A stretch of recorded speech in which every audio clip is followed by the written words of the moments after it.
maybe has one of the best attitudes ever in terms of enthusiasm. You spend a day or two or three with him, you know how upbeat, positive he is.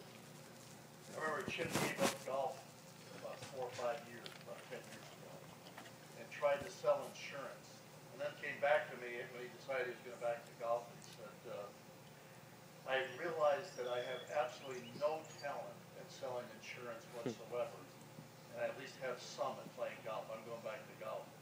But in terms of the first tee values, he told me a story years ago about sportsmanship. He was paired in the final round of the U.S. Open at Shinnecock, the year Ray Floyd won the U.S. Open. And Chip was in the last group with Seve Ballesteros, and Chip said, Seve was my hero. I mean, of all the golfers he ever watched on TV, Seve was his favorite. And he said, I figure I'm going to get to watch Seve Ballesteros win his first U.S. Open. And he said, I end up birdieing 4 of the first 5 holes, and Seve bogeys 4 of the first 5. He's out of it, I'm in it. And he said, he walks over to me on the 6th tee and starts putting his arm around me and telling me that I'm going to win the tournament and that you can do it, Chip. And Chip is describing with his enthusiasm how wonderful it made him feel. And he said he did it for the whole round, just to encourage me. And he said, I can't tell you what it felt like to hear that from your favorite hero. And he said, I had a putt from about 14 feet on the last hole to tie Ray Floyd, getting a playoff. And he said, I'm reading it and getting ready to putt. And Seve walks over and puts his arm around me. And he says, Seve with his accent says, you can do it, Chip. You can do it. Knock it in the hole, Chip. And he said, I went in the hole and came out and sat on a lip, and he missed winning by 1. But hearing him tell the story, I mean, I think it's a good example for everybody that here's a guy who wanted to win it unbelievably badly. And when he realized he wasn't going to have a chance to win it, he decided, instead of getting negative, he got into the group he was playing with and said, well, I'll root for the guys in my group, so I'll at least be able to watch somebody win the U.S. Open if I can't do it. And I think it was a pretty cool example of sportsmanship, because a lot of people think Seve Ballesteros was like this mean, tough competitor, and he's really a sweetheart of a guy. The last time I had a chance to talk to Seve, he was being inducted into the Hall of Fame at the TPC about 12 years ago. And so he flies over and they gave him a spot in the tournament. And he sees me in the lobby of the Marriott Hotel at the tournament site, and he says, can we talk? And I said, yeah, what do you want to talk about? He said, my boy. And I said, what's wrong with your boy? He said, well, he said, I was getting ready to get on the plane, and my little 12-year-old son walks up to me and says, Papa, you always tell me you're such a great champion. How come you never make cut? And Seve starts crying. You know, we hear a lot about parents putting pressure on their kids. I mean, Seve's sitting there telling me that he's having trouble playing well because he wants to win so badly for his kid. And, you know, I said something like, well, why don't you just show him tapes? You've got videotapes of you winning, you know, several majors. You were one of the greatest players in history going to Hall of Fame. And all Seve could say is, it's not the same. I've never won since my son was born. And, I mean, that's the beauty of this crazy game that we're all in love with. And I'll tell you one thing, and this is true for all the players out there I work with, if you're going to enjoy playing this game for a lifetime, and you're going to stay with it, you have to really learn to accept the game. And it's a difficult game to accept because you go practice because you'd like to think you can master it, and every day you go play it, you find out that you can't master it, and that you're never going to master it, and that you're going to miss shots, and you're going to miss putts that you can't believe you just missed. And so we spend so much time talking about things like acceptance of anything and everything that can happen to you on the golf course. We talk about stuff like you got to surrender to the game because this is the game. And we spend a lot of time talking about the fact that if you love golf, well, this is what you have to love. If you only love it when everything's going your way and every ball's going where you're looking and every putt breaks into the cup, well, then you don't love golf, because maybe 1 out of every 500 rounds you might have some of the round go that way. And it's a huge thing. Every time I have a chance to talk to the new rookies on tour, that's the first thing we talk about. Do you really love golf? You know, do you like it all of the time, or do you only like it when it's going your way? And if you only like it when it's going your way, well, then you don't like it. And so a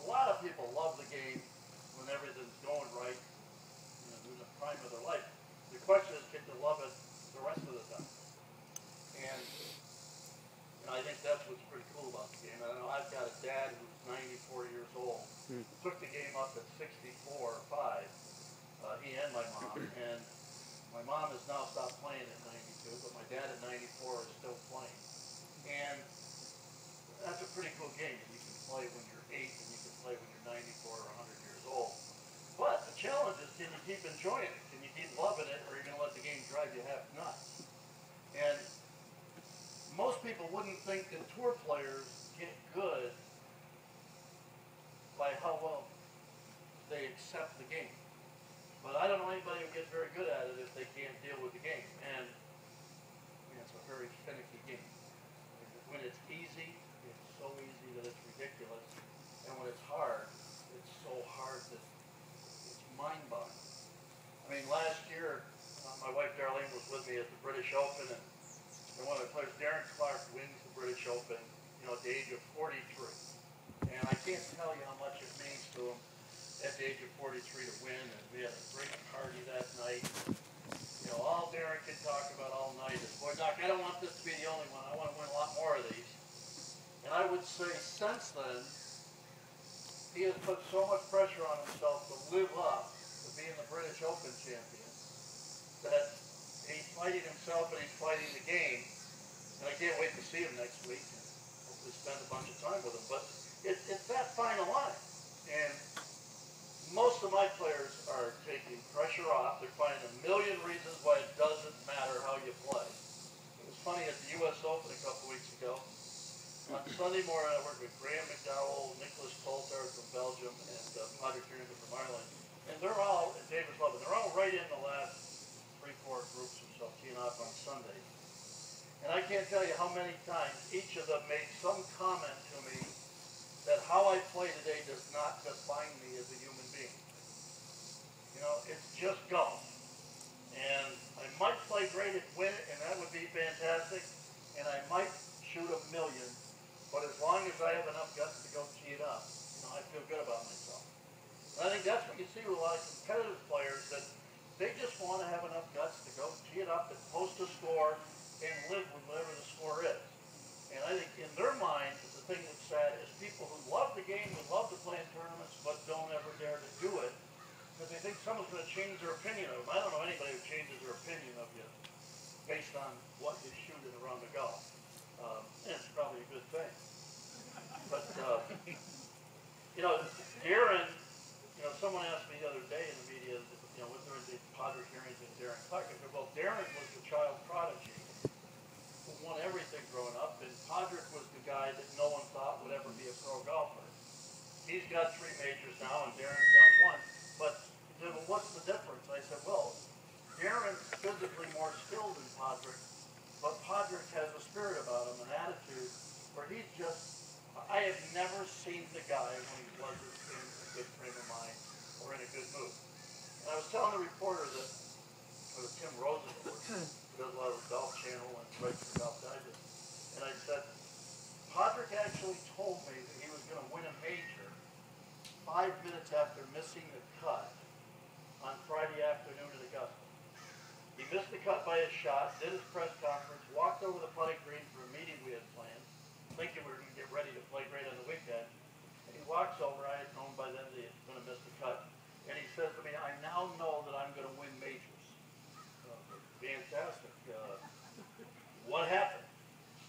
He said, well, I hit 3 wedges to back pins that flew over the back of the green. I made 2 bogeys and a double, and I had 4 putts to win the hole and come out and sit on the lip. But he said, what I learned today is that I can play in the Masters, and I can put my mind where I want it, I can put my emotions where I want it, and I can let my body do the things that I've seen it do in the practice area. And he said, now that I know that I can do that, I know I'm going to win some. I don't know how many. I don't know when. But I know I can do it. And that's what a lot of the players are trying to find out. I mean, the first step is develop the skills. They certainly have. And I was telling Tim Rosewood the other day, I said, you can go to the driving range. And this is the reason this comment came up in my interview. He made some comment about, am I getting all of my guys ready to beat Tiger? And I said, well, I don't know how to tell you this. I don't ever talk to my guys about beating Tiger. We don't care about Tiger. We don't care what Tiger's doing. I said, you want to talk about Tiger, I can tell you he's a great, great player. He may be the greatest ever, but my guess is Nicklaus is still way ahead. He has more majors, and he's got what, like 19 or 20 second places in majors, and Tiger has none or one. So I mean, I think you can question even if Tiger ties Jack and wins, do you become the best if you're still 18 behind him? But whatever, they're both great, great champions. But I said, nobody that I work with is trying to beat anybody else. They're trying to just win the battle with themselves. And all that means is they're trying to deal with their mind and their emotions and play the way they're capable of playing.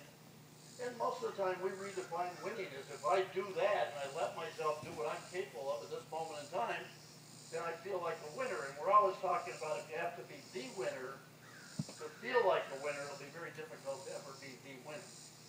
And it's amazing how most people out there don't understand that. And I think to some degree, you either have to coach it or you have to play it to understand it. But that's really the only thing you have control over. I mean, what I tell the guys all the time is, no one's going to punch you in the face. No one's going to tackle you. No one's going to steal the ball or block your shot.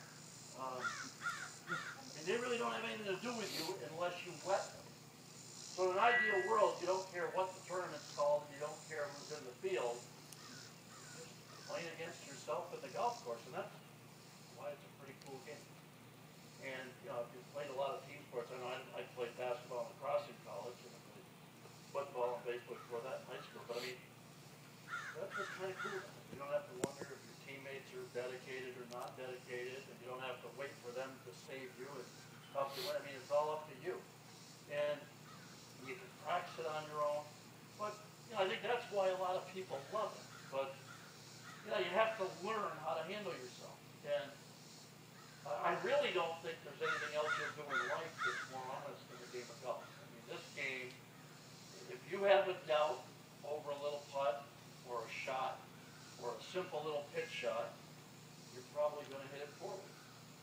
And for most of us, if we have our head in the right place, we can at least hit it up to our skill level or ability level at that day and time. And I think it takes a lot of honesty to admit that to yourself.